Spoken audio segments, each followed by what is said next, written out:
Boris. Vê ricamın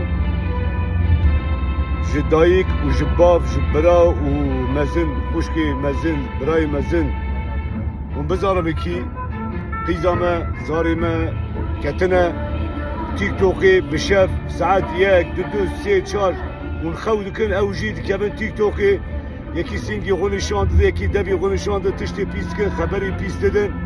Ya em çi ehleqsiz bûne. Ya zarê xwe dikkat bikin, zarê xwe muqeyyet bibin. Vallahi billahi sona me ne başe ya. Hem bir şeref ahum bu ne ya? Arkadaşlar, anneler, babalar,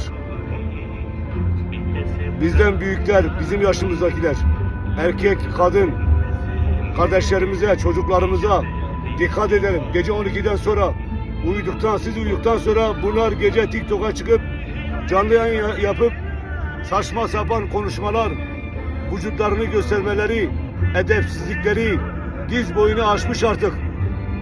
Bunlara artık müsaade etmeyin. Ne gerekiyorsa onu yapın.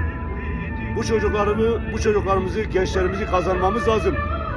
Bunlar bozulmuşlar, yoldan çıkmışlar. Diziler ayrı bir yoldan çıkarıyor. Televizyonda kadın programları ayrı bir yoldan çıkarıyor. Gençlerimiz, çocuklarımız TikTok bağımlısı olmuş.